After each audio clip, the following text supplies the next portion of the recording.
கிறிஸ்துவுக்குள் பிரியமானவர்களே, கர்த்தரும் இரட்சகருமாய் இயேசு கிறிஸ்துவின் ஈடு இனிய நாமத்தினாலே உங்கள் யாவருக்கும் என் அன்பின் வாழ்த்துரை தெரிவித்துள்ளேன். தேவன் அருளிய அப்பம் பிரேயர் மினிஸ்ட்ரி சேனல் மூலியமாக உங்களோடு சந்திப்பதில் மிகுந்த மகிழ்ச்சியடைகிறேன். தினம்தோறும் அதிகாலை வேளையிலே பரிசுத்த வேதாகமத்திலிருந்து ஒரு பகுதியை நாம் தியானித்து நம்முடைய குடும்ப பாதுகாப்பிற்காக நாம் ஜெபித்து வருகிறோம். இந்த நாளிலும் பரிசுத்தமுள்ள ஓய்வு நாள். நீதிமொழிகள் 8ஆம் அதிகாரம் 34 முதல் 36 ஆகிய வசனங்கள். என் வாசப்படியில் நித்தம் விழித்திருந்து என் கதவு நிலை அருகே காத்திருந்து எனக்கு செவி கொடுக்கிற மனுஷன் பாக்கியவான். என்னை கண்டடைகிறவன் ஜீவனை கண்டடைகிறான், கர்த்தரிடத்தில் தயவையும் பெறுவான். எனக்கு விரோதமாய் பாவம் செய்கிறவன் எவனோ தன் ஆத்துமாவை சேதப்படுத்துகிறான். என்னை வெறுக்கிறவர்கள் யாவரும் மரணத்தை விரும்புகிறவர்கள் என்று சொல்லுகிறது. ஹல்லேலூயா. கிறிஸ்துவுக்குள் பிரியமானவர்களே, பரிசுத்தமுள்ள ஓய்வு நாளிலே ஆலயத்துக்கு போக மாட்டேன், நான் இப்படியே இஷ்டம் போல வாழ்வேன், ஞாயிற்றுக்கிழமை எனக்கு தெரியாதா அப்படின்னு சொல்லி சில குடும்பங்கள் உண்டு. அம்மா வார்த்தைக்கும் செவி கொடுக்க மாட்டாங்க, அப்பா வார்த்தைக்கும் செவி கொடுக்க மாட்டாங்க. மனைவி சொன்னாலும் செவி கொடுக்க மாட்டாங்க, போதகர் சொன்னாலும் செவி கொடுக்க மாட்டாங்க. பரிசுத்தவான்கள் ஆலோசனை கொடுத்தாலும் கேட்க மாட்டாங்க, மூப்பர்கள் ஆலோசனை கொடுத்தாலும் கேட்க மாட்டாங்க. என்னை வெறுக்கிறவர்கள் யாவரும் மரணத்தை விரும்புகிறவர்கள் என்று சொல்லுகிறது. இன்னைக்கு காலையில யாரெல்லாம் சர்ச்சுக்கு போக விருப்பம் இல்லாம இருக்கிறீங்களோ, வேதம் என்ன சொல்கிறது? என்னை வெறுக்கிறவர்கள். ஒரு மனுஷன் கர்த்தரை வெறுக்கும் போது, என்னை வெறுக்கிறவர்கள் யாவரும், எந்த நாடா இருந்தாலும் சரி, எந்த குடும்பமா இருந்தாலும் சரி, எந்த நாட்டுக்குள்ள இருந்தாலும் சரி. ஒருவேளை ஹாஸ்பிட்டல்ல இருக்கேன், நான் போக முடியாத சூழ்நிலை இருக்கேன், நான் படுத்த படுக்கையில இருக்கேன், இல்லை வெளிநாட்டில் நான் ஒரு வீட்டு வேலை பார்க்கேன், நீ வெளியே விட மாட்டாங்க, பாஸ்போர்ட்லாம் அவங்க கையில் இருக்கு, அது வேற விஷயம். இல்லை குடும்பத்தில் நான் மட்டும்தான் இயேசுவை ஏற்றுக்கொண்டேன், எங்கள் வீட்டில் யாருக்குமே தெரியாது, நான் வெளியில் போக முடியல, நான் ஒரு வாலிப பிள்ளையா இருக்கேன் அப்படின்னா வேற விஷயம். சர்ச்சிலேயே பிறந்து, சர்ச்சிலேயே வளர்ந்து, சர்ச்சிலேயே ஞானசனம் எடுத்து, நற்கரணை எடுத்து, ஆனால் இன்னைக்கு தேதியில் பார்த்தா சர்ச்சையும் மறந்துடுவாங்க, வாழ்க்கையும் துணிகரமா இருக்கும், துன்மார்க்கமா இருக்கும். என்னை வெறுக்கிறவர்கள் யாவரும். ஒரு குடும்பத்திலே கர்த்தரை வெறுத்தால், நான் மறுபடியும் சொல்றேன், ஒரு குடும்பத்திலே கர்த்தரை வெறுத்தால் அவங்களோட வாழ்க்கையிலே என்ன மிச்சம் அப்படின்னா மரணத்தை விரும்பிட்டு இருக்காங்களாம். இது நமக்கு தேவையா? ஞாயிற்றுக்கிழமை காலையில குடும்பமாக சர்ச்சுக்கு புறப்பட்டு போனால் குடும்பம் ஆசீர்வாதமாக இருக்கும். இல்லை பிரதர், நாங்கள் எத்தனை செய்தி கேட்டாலும் நாங்கள் சர்ச்சுக்கு போக மாட்டோம், நாங்கள் வீட்டிலே தான் இருப்போம். இருங்க, எப்படி ஆசீர்வாதம் வரும்? தேவனை தேடுனா நம்ம குடும்பம் ஆசீர்வாதமாக இருக்கும். முதல் வசனம் அழகாக எழுதப்பட்டிருக்கு. என் வாசப்படியில் நித்தம் விழித்திருந்து என் கதவு நிலை அருகே காத்திருந்து எனக்கு செவி கொடுக்கிற மனுஷன் பாக்கியவான். எனக்கு செவி கொடுக்கிற மனுஷன் பாக்கியவான். என் வாசப்படியில் நித்தம் விழித்திருந்து. நான் சர்ச்சில் வேலை பார்த்தேன், 7 நாளுமே காலையில சர்வீஸ் உண்டு, சாயங்காலமும் 7 நாளுமே சர்வீஸ் உண்டு, காலையிலும் சர்வீஸ் உண்டு. 31 நாள் அப்படின்னா 62 மெசேஜ் உண்டு. அப்போ காலையில நைட்டும் சர்ச்சு நடந்துகிட்டே இருக்கும். 31 நாளும் சர்ச்சுக்குள்ள இருக்கிற சில தாய்மார்கள் உண்டு, சில சகோதரன்மார் உண்டு. காலையில் சர்ச்சு 5 மணிக்கு அப்படின்னா 4:45 சர்ச்சுக்குள்ள இருப்பாங்க. சாயங்காலம் 7 மணி அப்படின்னா 6:45 சர்ச்சுக்குள்ள உள்ள வந்துருவாங்க. அப்படி சில குடும்பம் உண்டு. அப்ப 31 நாளும் என் வாசப்படியில் நித்தம் விழித்திருந்து என் கதவு நிலை அருகே காத்திருந்து காத்திருக்கிற அனுபவம் அவங்களுடைய வாழ்க்கையில எதை கொண்டு வரும் அப்படின்னா ஆசீர்வாதத்தை கொண்டு வரும்.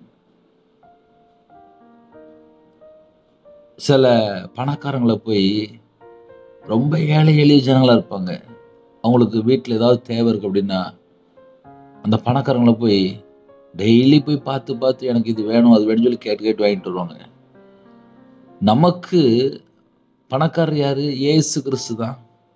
நமக்காக ஜீவனை தந்தவர், ஜீவாதிபதியானவர், நம்முடைய சாபத்தை எல்லாம் சிலுவையில் சுமந்தவர். அவரை ஏற்றுக்கொள்ளும் போதுதான் நம்ம வாழ்க்கை ஆசீர்வாதம். இயேசு கிறிஸ்துவை நாம் அவருடைய வார்த்தை, அவருடைய சமூகம் தேட தேட தேட ஆசீர்வாதம். வசனத்தை தியானிக்க தியானிக்க ஆசீர்வாதம். என் வாசப்படியில் நித்தம் நித்தம், அந்த வேர்டு ரொம்ப முக்கியம். நித்தம் அப்படின்னா டெய்லி வந்துடும். நித்தம் விழித்திருந்து, காலைல தூங்கி எந்திரிச்சாச்சா சர்ச்சுக்கு கிளம்பி போங்களேன், காலை வேளையில சர்ச்சுக்கு கிளம்பி போங்களேன்.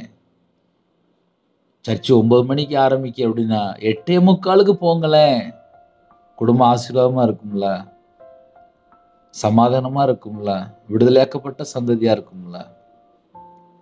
நம்ம தேவனை தேட தேட தேட தேட தேட நம்ம வாழ்க்கையில, ஆவிக்குரிய வாழ்க்கையில உயிர்ப்பிக்கப்படும். செத்து போன சரீரம் கூட எந்திரிச்சிரும். ஒருவேளை பாவத்துல செத்து போய் இருக்கிறீங்களா? உயிர்ப்பிக்கப்படும். ஆத்துமா செத்து போயிருக்கா? உயிர்ப்பிக்கப்படும்.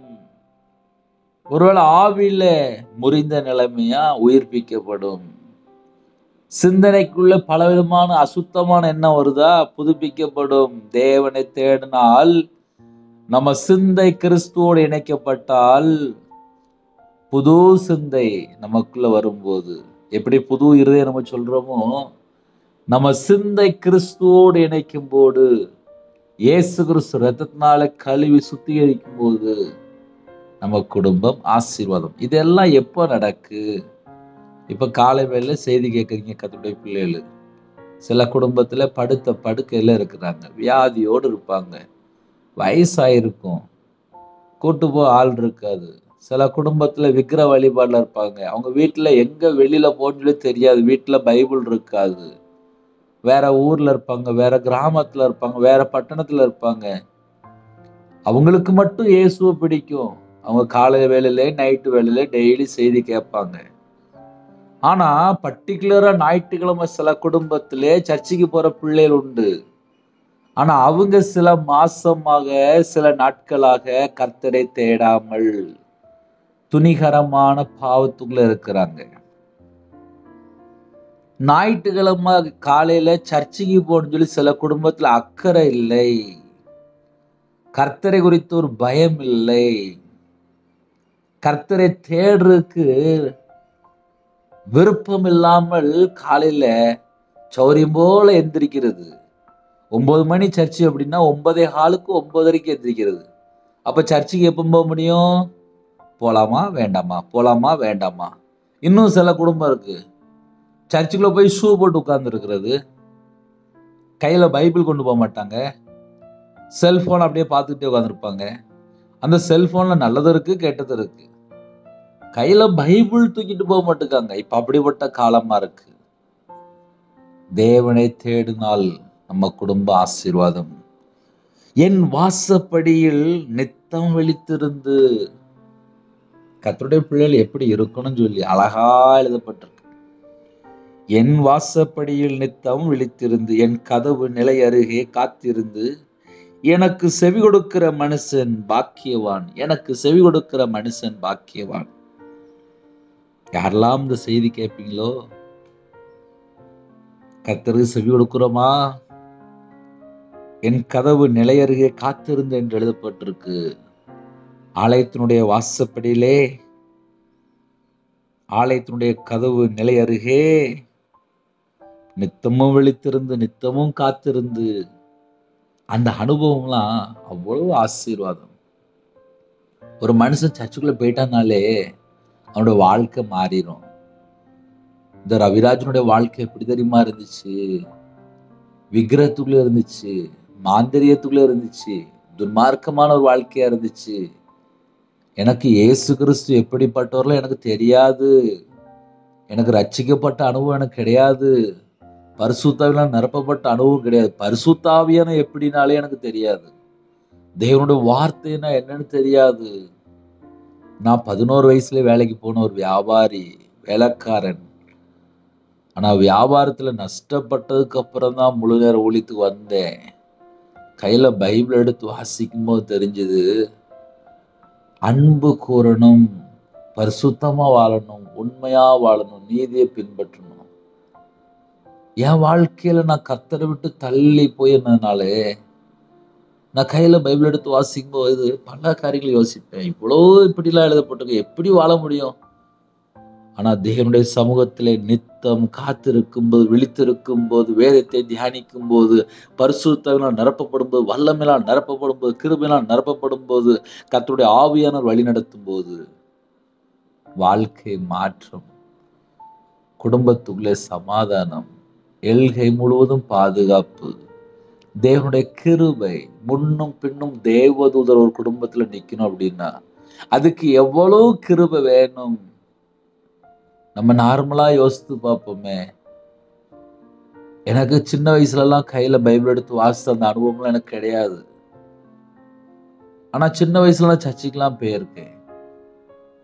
ஆனா தொழில் நஷ்டப்பட்டதுக்கு அப்புறம் கையில பைபிள் எடுத்து வாசிக்கும் போது கண்ணீர் மட்டும்தான் ஓடும்.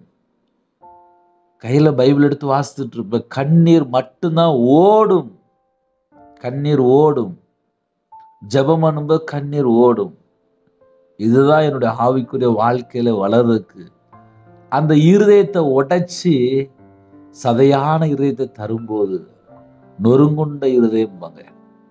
என் வாழ்க்கையிலே எப்படிலாம் நான் கர்த்தரை விட்டு தள்ளி போயிருக்கேன், எப்படிலாம் நான் கர்த்தர் பக்கம் மனம் திரும்பி வரணும் அப்படின்னு சொல்லி பார்க்கும்போது நித்தமும் வாசல் அருகே அவருடைய பாதப்படியிலே காத்திருக்கிற ஒரு கிருபை நம்ம எல்லாருக்கும் வேணும்.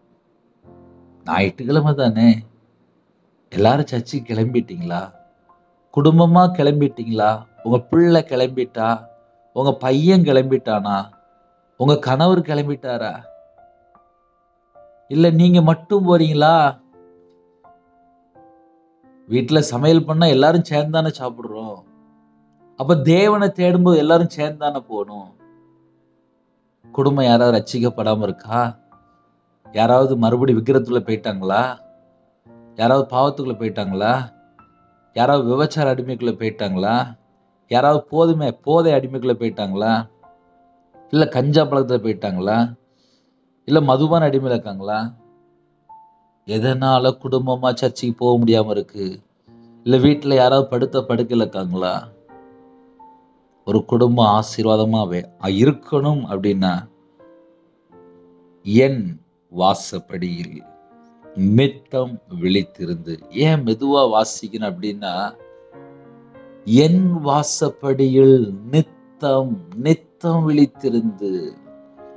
சில கிராமத்திலே, சில பட்டணத்திலே, சில ஊர்ல, சில சிட்டிக்குள்ளே சர்ச்சு இருக்கும், டெய்லி நடக்கும். அந்த சர்ச்சு நடக்கும்போது குறிப்பிட்ட வயசானவங்க, சில தாய்மார்கள், சில தகப்பன்மார்கள் டெய்லி சர்ச்சுக்கு போயிடுவாங்க. அவங்க தேவனை தேட தேவனை தேட தேவனை தேட தேவனை தேட அவங்களோட பிள்ளைகள் ஃபுல்லா ஆசீர்வாதமா மாறிடும். உங்களுக்கு ஒண்ணு தெரியுமா? என் வாழ்க்கையில உடைந்து போன ஒரு பாத்திரம், நொறுக்கப்பட்ட ஒரு பாத்திரம், ஒதுக்கப்பட்ட ஒரு பாத்திரம், தேவனுக்காக பிரித்தெடுக்கப்பட்ட ஒரு பாத்திரம், வெறுமையான பாத்திரமா இருந்துச்சு. இயேசு கிறிஸ்து இரத்தத்தினாலே கழுவி பாத்திரத்தை பரிசுத்தப்படுத்தினார். அந்த பாத்திரம் நிரப்பப்படணும் சொல்லி தேவன் தம்முடைய வார்த்தையினாலே நிரப்பினார். இதயத்துக்குள்ள வார்த்தை இருந்தால் வாழ்க்கை ஆசீர்வாதம். இதயத்துக்குள்ள இயேசு கிறிஸ்து இருந்தால் வாழ்க்கை ஆசீர்வாதம். இதயத்துக்குள்ளே பரிசுத்த ஆவியார் இருந்தால் வாழ்க்கை ஆசீர்வாதம். தேவனுடைய வல்லமையினால நிரப்புனால் வாழ்க்கை ஆசீர்வாதம். ஒரு குடும்பம் ஆசீர்வாதமா இருக்கணும் அப்படின்னா நம்ம இருதயத்துக்குள்ளே இயேசு கிறிஸ்து வரணும். ஒருவேளை குடும்பத்துல நிறைய பிரச்சனையா இருக்கேன்னு என்னன்னே செய்ய அப்படின்னா சர்ச்சுக்கு கிளம்பி ஓடுங்க, தேவனை தேடுங்க, சர்ச்சில் போய் அழுது ஜெபம் பண்ணுங்க. பொருத்தனை பண்ணிருக்கீங்களா? அந்த பொருத்தனை போய் நிறைவேற்றுங்க. தேவனுடைய சமூகத்துல போய் கண்ணீரோடு அழுது ஜெபம் பண்ணிட்டு வாங்க.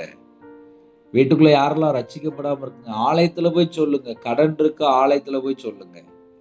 ஞாயிற்றுக்கிழமை சர்ச்சுக்கு போகணும், கர்த்தருடைய பிள்ளைகள் போகணும். பரிசுத்தம்ல ஓய்வு நாள்ல தேவனுடைய சமூகத்திலே காத்திருக்கணும், அவருடைய பாதத்துல இருக்கணும். யாரெல்லாம் இயேசு கிறிஸ்துவிடத்துல அன்பு கூறுறீங்களோ உங்க குடும்பம் ஆசீர்வாதமா மாறும், ஆசீர்வாதமா இருக்கும். சீக்கிரமா கிளம்பி போங்க. இன்னைக்குள்ள செய்தி அதுதான். என் வாசப்படியில் நித்தம் விழித்திருந்து.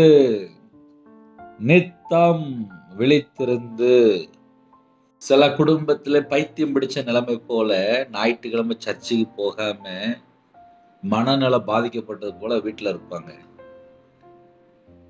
கேட்டா அதுக்கு ஏகப்பட்ட காரணம் சொல்லுவாங்க. நம்ம உயிரோட இருக்கிறதே கிருபைதான்ப்பா. நமக்கு ஜீவ சுவாசத்தை தந்திருக்காரு. எதுக்கு? இந்த ஜனத்தை எனக்கென்று ஏற்படுத்தினேன், இவர்கள் என் துதியை சொல்லிக் கொண்டு வருவார்கள். ஹல்லேலூயா. சர்ச்சைக்கு கிளம்பி போங்களேன், சந்தோஷமா தேவனை போய் தேடுங்க, குடும்பம் ஆசீர்வதிக்கப்படும். எனக்கு செவி கொடுக்கிற மனுஷன் பாக்கியவான், ஆசீர்வதிக்கப்பட்டவன், ஆசீர்வதிக்கப்பட்டவன். யாருக்கு? எனக்கு செவி கொடுக்கிற மனுஷன். கர்த்தருக்கு யாரெல்லாம் செவி கொடுக்கிறாங்களோ அந்த குடும்பம் ஆசீர்வாதம். ஆசீர்வாதம் வேணும்னா கிளம்பி போங்க. ஆசீர்வாதம் வேணும்னா புறப்பட்டு போயிருங்க, சர்ச்சுக்குள்ள புறப்பட்டு போயிருங்க. தேவனுடைய சமூகத்துல போய் கண்ணீர் வடித்து ஜெபம் பண்ணுங்க. என்னை கண்டடைகிறவன் ஜீவனை கண்டடைகிறான். ஒரு குடும்பத்துல இயேசு கிறிஸ்துவை கண்டடைகிறவன் ஜீவனை கண்டடைகிறான், கர்த்தரிடத்தில் தயவையும் பெறுவான். நம்ம குடும்பம் ஆசீர்வாதமா இருக்கணும் அப்படின்னா நம்ம கர்த்தரை தேடும் போது நம்ம குடும்பம் கர்த்தரிடத்திலிருந்து தயவையும் ஜீவனையும் பெற்றுக்கொள்கிறோம். ஹல்லேலூயா. எனக்கு விரோதமாய் பாவம் செய்கிறவர்களோ, கர்த்தருக்கு விரோதமான பாவம்னா என்ன? விக்கிரகத்துக்குள்ள போறது, உலக வழிபாடுகளை போறது, கர்த்தரை விட்டு தள்ளி போய் வேற தேவர்களை சேவிக்கிறது.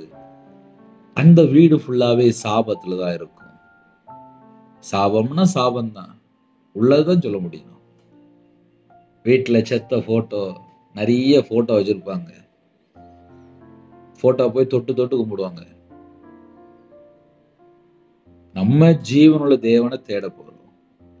ஜீவனுள்ள தேவனை தேடணும் அப்படின்னா சர்ச்சில் போய் ஆவியோடு உண்மையோடு பரிசுத்தத்தோடு ஆராதிக்கணும். கையில பைபிள் கொண்டு போகணும், பாட்டுப்பு கொண்டு போகணும், சர்ச்சுக்கு கிளம்பி போங்க, குடும்ப ஆசீர்வதிக்கப்படும். எனக்கு விரோதமாய் பாவம் செய்கிறவன் எவனோ தன் ஆத்துமாவை சேதப்படுத்துகிறான். தன் ஆத்துமாவை சேதப்படுத்துகிறான். ஆத்துமாவை சேதப்படுத்தினதுக்கு அப்புறம் அவங்க வாழ்க்கை ஆசீர்வாதமா இருக்காது. ஆசீர்வாதமா இருக்கணும் அப்படின்னா ஆத்துமாவை யாரும் சேதப்படுத்தக்கூடாது. ஆத்துமா எப்படி சேதப்படுது அப்படின்னா பாவம் உள்ள போகும்போது சேதப்பட்டுரும். பாவம் இதயத்துல போகும்போது அந்த ஆத்துமா டேமேஜ் ஆயிரும். எப்படி நம்ம பார்த்து ஒன்னொன்னா பெஸ்டா ஒரு வீட்டுக்கு பொருள் வாங்குறோமோ, நம்ம ஆத்துமாவுக்குள்ள எதை கொண்டு வைக்கணும்? நிறைய குடும்பத்திலே ஆத்துமாவை சேதப்படுத்துறாங்க. பாவம் இதயத்துக்குள்ள போகும்போது ஆத்துமா சேதப்படுகிறது. அப்ப கர்த்தருக்கு விரோதமான பாவத்தை கொண்டு போய் இதயத்துக்குள்ள கொண்டு போய் வைக்கும்போது, ஒரு விக்கிரகத்துல போகும்போது, ஒரு மாந்திரியத்துல எங்கேயாவது போய் சிக்கி கொள்ளும் போது, சில குடும்பத்துல மாந்திரியத்தை பணம் கொடுத்து செய்யறாங்க. நாள் பார்க்குறாங்க, நேரம் பார்க்குறாங்க, குறி கேட்குறாங்க. எவ்வளோ பாவம் இருக்கு. இது போக பெரிய பெரிய பாவம்லாம் இருக்கு. ஒரு மனுஷன் கத்தரை விட்டு தள்ளி போயிட்டனாலே அவன் எங்கேயாவது போய் சிக்கிடுறான். கால வேளையில பரிசுத்தமுள்ள ஓய்வு நாள். ஆலயத்துக்கு கிளம்புவோம். குடும்பம் சந்தோஷமா இருக்கும், சமாதானமா இருக்கும், விடுதலையா இருக்கும், பரிபூரணமான ஆசீர்வாதம் கிடைக்கும். ஆனா நம்ம தேவனை தேடினா மட்டும்தான். இல்ல பிரதர், நீங்க எவ்வளவு மெசேஜ் நாங்க கேட்டாலும் நாங்க சர்ச்சுக்கு போக மாட்டோம் அப்படின்னு சொல்லி அடம் பிடித்தால் அவங்க ஒரு ஓரமா இருக்கட்டும். தேவன் பார்த்துக் கொள்வார். சொல்ல வேண்டியது மட்டும்தான் நம்ம கடமை. கீழ்ப்படிய வேண்டியது கர்த்தருடைய பிள்ளைகளுடைய வேலை, கடமை. கேட்டா ஆசீர்வாதம். கீழ்ப்படிய மாட்டேன், நான் இப்படியே தான் இருப்பேன் அப்படின்னு அவங்க அப்படியே இருக்கட்டும். ஏன்னா கால வேளையில நிறைய குடும்பத்துல சர்ச்சுக்கு போறதுக்கு மட்டும்தான் இன்னைக்கு ஆவியானவர் பேசுறதுக்கு திட்டமா சில குடும்பத்துல பேசிட்டு இருக்காரு. ஒவ்வொரு நாள் செய்தி ஒவ்வொரு வித்தியாசமா இருக்கும். இன்னைக்கு காலையில சில குடும்பத்துல தேவன் உங்களை சர்ச்சுக்குள்ள போக சொல்றாரு. அதுதான் இன்னைக்கு செய்தி. இல்ல நாங்க சர்ச்சுக்கு போக மாட்டோம் அப்படின்னா வசனம் தெளிவு எழுதப்பட்டிருக்கு. என்னை வெறுக்கிறவர்கள் மரணத்தை விரும்புகிறார்கள். மரணத்தை விரும்புகிறவர்கள் என்று எழுதப்பட்டிருக்கு. ஒரு குடும்பத்துல கர்த்தரை வெறுக்கிறாங்க அப்படின்னாலே அவங்க மரணத்தை விரும்புகிறவர்கள். அதுக்கு பதில் இயேசு கிறிஸ்துவை நேசித்தால் நமக்கு ஜீவன் உண்டு. இயேசு கிறிஸ்துவ ஒரு மனுஷன் புறக்கணிக்கும் போதோ வெறுக்கும் போதோ அவன் மரணத்தை விரும்புகிறவர்கள் என்று எழுதப்பட்டிருக்கு. இயேசு கிறிஸ்து நம்முடைய வாழ்க்கையில வந்தால் மட்டும்தான் ஜீவனும் தீர்காயுசும் நம்ம உயிர்ப்பிக்கப்பட முடியும். அப்ப காலை வேளையிலே இயேசு கிறிஸ்து எனக்கு வேணும் என்று சர்ச்சுக்குள்ள போகும்போது நமக்கு இந்த பூமியிலே ஜீவனை தருகிறார், தீர்காயுசு தருகிறார், நித்திய ஜீவனுக்குள்ள நம்மளை சேர்த்துக் கொள்வார். ஹல்லேலூயா. கர்த்தருடைய பிள்ளைகள் ஆசீர்வாதமா இருக்கணும் அப்படின்னா நேர சர்ச்சுக்கு கிளம்பி உடனே போயிடணும். அதனால சாக்கு போக்கு சொல்லக்கூடாது. இல்ல பிரதர் எனக்கு டைம் இல்லை பிரதர் அப்படி இப்படி எதுவுமே சொல்லக்கூடாது. காலையில கண்டிப்பா சர்ச்சுக்கு போகணும். ஹல்லேலூயா. சின்ன ஜெபம் பண்ணி முடிக்க போறேன். இருக்கிற இடத்துல அப்படியே முழங்கால் படியிடுங்க, கண்களை மூடி நாம் ஜெபம் செய்வோம். இரக்கமும் கிருபையும் உள்ள பரிசுத்தம் உள்ள நல்ல பிதாவே நன்றியோடு துதிக்கிறோம்ப்பா. அப்பா, பரிசுத்தமுள்ள ஓய்வு நாள்லே உங்க பாதம்ல வந்து இருக்கோம்ப்பா. எங்களுக்கு இந்த நாள்ல நாங்க சர்ச்சுக்கு போக சொல்லியிருக்கீங்கப்பா. நாங்க எல்லாரும் சர்ச்சுக்கு போகணும்ப்பா. எங்களுக்கு அந்த கிருபை தாங்க. தேவனை ஆவியோடும் உண்மையோடும் தொழுது கொள்ள அந்த கிருபை தாங்க. இந்த நாளை கணசு கிருபைக்கா நன்றி. பிறந்த நாள் யாரெல்லாம் கொண்டாடுறாங்களோ, திருமண நாள் யாரெல்லாம் கொண்டாடுறாங்களோ, கர்த்தர் 1000 தலைமுறைக்கு ஆசிர்வதிங்க. உங்க கிருபையால் நிரப்புங்க. உம்முடைய பிரசன்னத்தால் மூடுங்க. உம்முடைய வல்லமையால் நிரப்புங்க. புது எண்ணெயால் அபிஷேகம் பண்ணுங்க. பரிசுத்தனால் நிரப்புங்க. ஜெப அபிஷேகம் தாங்க, தியானிக்கிற அபிஷேகம் தாங்க, துதிக்கிற அபிஷேகம் தாங்க. வரங்களினால் நிரப்புங்க. எல்லா குடும்பமும் உங்களுடைய இரத்த கொட்டைகளை வேலடைங்க. பிதா குமாரன் பரிசுத்த நாமத்தினாலே முத்திரை போட்டு ஆசிர்வதிங்க. பரிசுத்தமுள்ள ஓய்வு நாளிலே ஆலயத்துல போய் ஆவியிலே அப்பா ஆவியோடு உண்மையோடும் பரிசுத்தோடும் தேவனை ஆராதிக்க எங்களுக்கு கிருபை தாங்க. குடும்பமா ரட்சிக்கப்படணும். ஆட்டுக்குட்டியான ஜீவபஸ்ல எழுதப்படணும். எங்களோட அக்கிரமம், என்னுடைய பாவம், என்னுடைய பொய்யான காரியம், தீட்டான காரியம் எதுவா இருந்தாலும் மன்னித்து உங்களுடைய ரத்தத்தினால கழுவி சுத்திகரித்து ஆட்டுக்குட்டியான ஜீவபஸ்ல எழுதப்படட்டுப்பா. தேவன் அருளிய அப்போ மினிஸ்டர் மூலியமா இணைந்துக்கிற குடும்பங்கள் ஆசீர்வதிக்கப்படணும். அவங்களுடைய சந்ததி, அவங்களுடைய தலைமுறை ஆசீர்வதிக்கப்படணும். பலவீனத்தோடு படுத்த படுக்கையில ஹாஸ்பிட்டல்ல எந்த இடத்துல ஜெபிக்கிறாங்களோ உங்களுடைய தலைமுள்ள கரத்தினாலே தொட்டு சுகமாக்கி தாங்க. விடுதலை தாங்கப்பா. பூரண சுகம் தாங்க. பூரண ஆரோக்கியம் தாங்க. உங்க நாம மேம்படட்டும். வாலிப பிள்ளை இணைந்திருக்காங்க. வாலிப வயசுல ஒரு சிறுசிகரை நினை என்று அப்ப வேதம் சொல்லிடுது. செல்போனோ இல்ல தேவையில்லா ஃப்ரெண்ட்ஷிப்போ தேவையில்லா நபர்கிட்டயோ எந்த ஒரு காரியத்துல அடிமையா இருந்தாலோ இந்த நாளிலும் அந்த கட்டுகள் எல்லாம் அவிழ்க்கப்படட்டும் ராஜா. அந்த எல்லா கட்டுகள் எல்லாம் அவிழ்க்கப்படட்டும் ராஜா. உம்முடைய கரத்துல அர்ப்பணிக்கும். இந்த நாளை எங்களுக்கு ஆசீர்வதித்தாங்க. தொடர்ந்து அப்பா பரிசுத்த ஆவியான பிள்ளைகளை வழி நடத்துங்கப்பா. இந்த நாளிலும் ஆலயத்துடைய நன்மைகளை பெற்றுக்கொள்ள எங்களை அர்ப்பணிக்கிறோம்ப்பா. ஆலயத்துல போய் அப்பா குடும்பமா ஜெபிக்க அப்பா தேவனை தொழுது கொள்ள அந்த கிருபை தாங்கப்பா. உம்முடைய சமூகத்துல காத்திருந்து இந்த நாள் முழுதும் அப்பா ஆசீர்வதிக்கப்படணும்ப்பா. கிருபை தாங்க. எந்த சூழ்நிலை அப்பா வேலைக்கு போறாங்களோ, எந்த சூழ்நிலை அப்பா டிரைவிங் லைன்ல இருக்காங்களோ, எந்த சூழ்நிலையில அப்பா கவர்மெண்ட் ஆபீஸ் ஜெபிக்கணும், எந்த சூழ்நிலையில அப்பா எந்தெந்த நாட்டுக்குள்ள இருக்காங்களோ எல்லாரையும் கர்த்தர் சந்திக்கணும். உங்க பிள்ளையோட வாழ்க்கையிலே சம்பூர்ணம் வேணும்ப்பா, தீர்காயுசு வேணும்ப்பா, பரிபூரணம் வேணும்ப்பா, கிருபை வேணும்ப்பா, ஆசீர்வதிக்கப்படணும்ப்பா. எங்களோட சூழ்நிலை என்ன உமக்கு தெரியும். உங்க கரத்துல அர்ப்பணிக்கிறோம். கர்த்தர் பொறுப்படுத்துங்க. இந்த நாளிலும் எல்லா குடும்பத்தோட பேசின கிருபைக்காக உண்மை நன்றியோடு துதிக்கிறோம், ஸ்துதிக்கிறோம்ப்பா. அப்பிரயோஜனமான ஊழியக்காரன்ப்பா, தேவன் அருளை அப்ப மினிஷன்ல உங்க பாதத்தில் அர்ப்பணிக்கிறோம்ப்பா. ஆசீர்வதித்தாங்கப்பா. எல்லா ஜனங்களும் சத்தியத்தை அறிந்து மனம் திரும்பி கர்த்தரே தேவன் என்பதை அறிந்து கொள்ளணும். அப்பா, எங்களுக்காக ஜீவனை தந்திருக்கீங்க.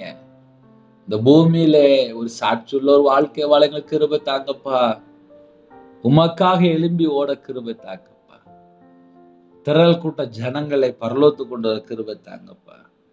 தேவன் அருளி அப்ப மினிஷனுக்கு ஜெபிக்கிற குடும்பங்களை எழுப்புங்கப்பா. எத்தனையோ குடும்பத்துல இணைந்து ஜெபிக்கிறாங்கப்பா, ஸ்தோத்திரப்பா. சில குடும்பத்துல பொருத்தனை பண்ணிக்காங்க, ஸ்தோத்திரம்ப்பா. சில குடும்பத்துல தாங்குறாங்க, ஸ்தோத்திரம்ப்பா. ஜெபித்த பிள்ளைகளை ஆசீர்வதிங்கப்பா. பலகணிகளை திறந்து பண்ட சாலை திறந்து ஆசிரிங்க. உங்க பாத பிள்ளை தாழ்த்தி அர்ப்பணிக்கிறோம். கர்த்தர் பொறுப்படுத்துங்க. இந்த நாளையும் எல்லா தடையெல்லாம் நீக்கி உங்க பிள்ளைகளை ஆசிரிங்க. உங்க நாமம் மைமுடட்டும். இயேசு கிறிஸ்துவின் பிதாவே, ஆமென். தேவனுக்கே மைமுண்டதாக கர்த்தர் தாமே உங்களை உங்கள் குடும்பத்தில் சகல காரியத்திலும் சம்பூர்ணமாக திருப்தியாக கர்த்தர் கொடுத்து ஆசீர்வதிப்பாராக. ஆமென். கர்த்தராகிய இயேசு கிறிஸ்துவின் கிருபையும் பிதாவாகிய அன்பும் பரிசுத்தனுடைய ஐக்கியமும் எப்பொழுதும் சதா காலங்களிலும் நம் மனோடு கொடுப்பதாக. ஆமென். கிறிஸ்துவில் பிரியமானவர்களே, தொடர்ந்து இணைந்திருங்கள். இரவு நேரத்தில் ஜெபிக்கிறோம், அதையும் தொடர்ந்து கேளுங்கள். கர்த்தர் உங்களையும் உங்கள் குடும்பத்தின் சகல காரியத்திலும் சம்பூர்ணமாக திருப்தியாக ஆசீர்வதிப்பாராக. ஆமென். God bless you. தொடர்ந்து எங்களுக்காக ஜெபிங்கள். God bless you.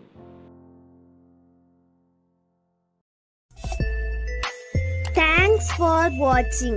Please subscribe our channel. Click the like and share. Click the bell. God bless you.